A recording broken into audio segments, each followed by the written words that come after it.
So you've been to Lake Havasu, you fell in love with the sunshine, the water, the off-road trails, and now you're thinking, why not buy a vacation home and rent it out as an Airbnb when I'm not using it? But before you make that offer, let me ask you something. Do you know the difference between a dream investment and a financial nightmare? From city regulations, HOA restrictions, to must-have amenities like jet ski parking and oversized garages. In this video, I'm not just giving you a checklist, I'm also taking you inside real, successful Airbnbs right here in Lake Havasu to show you exactly what works and why. So let's dive in.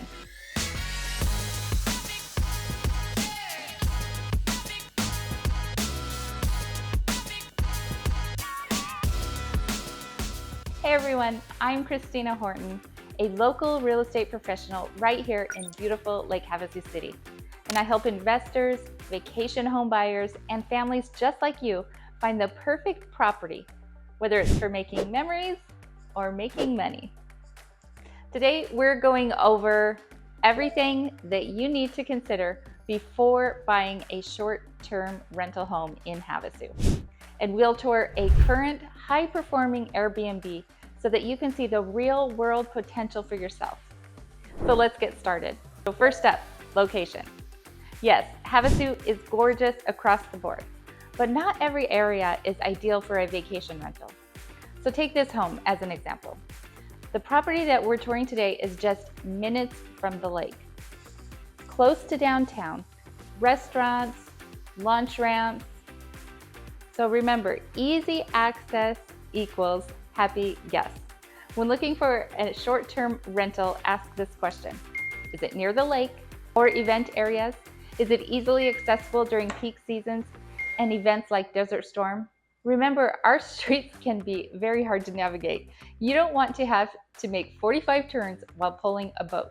Does the neighborhood I'm looking in even allow for short-term rentals? Location alone can impact your occupancy and reviews. Know the rules. Lake Havasu City has clear rules for vacation rentals, and you must follow them to avoid fines or shutdowns. Here's what's required. You must register your vacation rental with the city. You need a permit for each property that you plan to rent. You must have a 24-hour point of contact who can respond to complaints within 60 minutes. And you are required to carry liability insurance for the property. So these rules protect both the community and your investment. So how do you stay on top of it all? So you just want to head over to the Lake Havasu City website, type in vacation rentals in the search bar, and you will find everything that you need, including registration forms and updates. I highly recommend downloading the official vacation rental checklist. It's available on the site and it outlines every step, from permitting to property standards to insurance. And trust me, doing this up front will save you major headaches later. Okay, now let's talk about the home itself. What actually makes a home like this one a guest magnet? As we walk through the home, take note of these key features. Boat and jet ski parking. So you'll notice the wide driveway and side yard access, which is a huge draw for our lake-loving guests. There's a spacious open layout. Makes it feel inviting for groups, and everything is easy to find and labeled. There's an oversized garage, which is great for all of the toys, but also it's an extra hangout space. Like this one is set up with games, TV, bar, and has easy access to the backyard and pool. Speaking of, the pool and outdoor and entertaining areas are a must, which is essential for Havasu summers and charging those premium nightly rates. Also think patios, barbecue areas, fire pits. You also want multiple sleeping areas. This home is set up for families or friend groups. You want at least 3+ bedrooms. Bunk beds and pullouts equal more guests. And just remember, what do you look for when you are on vacation? What makes your stay more memorable? Do you want to cater to the pet lover and have spaces for Fido? Some guests will look for this feature. These amenities are not just nice to have, they help you charge more per night, attract repeat guests, and book solid during peak season. So take this tour as a blueprint for what to look for financials and ROI. Before you fall in love with a property, do your homework. You want to know how many short-term rentals are already in the area. What are they charging per night? How often are they booked? And how do they compare to the one that you are considering? Hop onto Airbnb or VRBO and search the neighborhood. Look for homes in that area that are similar in size, amenities, and location. See how often their calendars are booked. Read their reviews. Check how many 5 stars they are getting. If there are too many similar properties nearby, you may be entering an oversaturated market. If there are only a few and they're all fully booked, that might be a great opportunity. Also want to check seasonal rates. Don't just base your projections on spring break pricing. Look at summer, fall, winter too.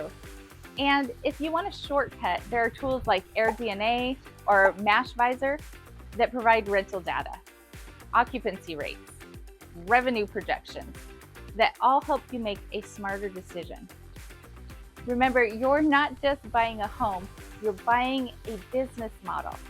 And the best investors do their research before they buy.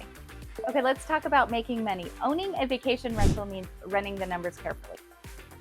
Here's what to factor in: mortgage, taxes, and STR-specific insurance, utilities, pool service, yard maintenance, initial setup and furnishing costs, cleaning fees between turnovers and guests, booking platform fees from Airbnb, VRBO. I mean, this home is a great example of a home that can bring a strong ROI because it has everything that today's guests want. But use realistic occupancy estimates. A solid target here in Havasu is 60 to 70% per year, especially during event-heavy months. Just remember, run your numbers based on conservative estimates, not wishful thinking. Who is managing the property? Now, the city requires a local 24-hour contact. So ask yourself, are you managing it or hiring someone?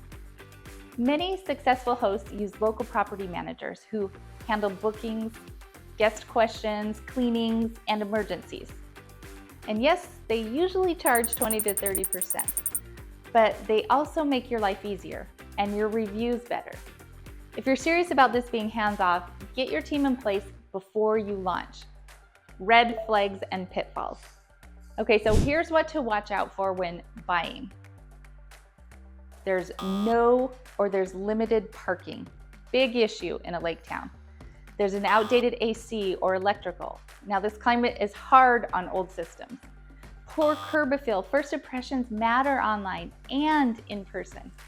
There's HOA restrictions. Some HOAs ban short-term rentals altogether, so steer clear of those.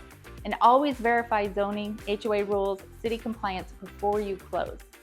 This is where working with an agent who knows the local regulations can save you thousands. Maximize your listing. Once your home is ready, you've got to market it right. And that means professional photos. Please, no cell phone photos. Highlight outdoor spaces like the garage, the pool. Take twilight photos. Write a listing that sells the experience, the lifestyle, not just the specs. And mention key features like boat parking, near the launch, and heated pool. Your goal is to stand out from the dozens of other listings. Now, homes like this one succeed because they're tailored to the Havasu lifestyle. Owning a vacation rental in Lake Havasu can be an amazing investment and lifestyle opportunity if you go in prepared. Today, we toured a great home, a perfect example of what works in this market.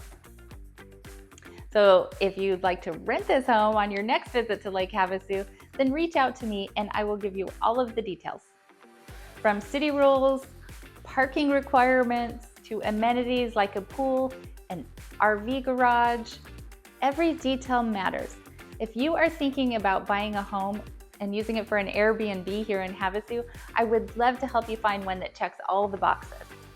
Drop your questions in the comments, like the video, subscribe for more local real estate tips and property tours. And I'll see you on the next one.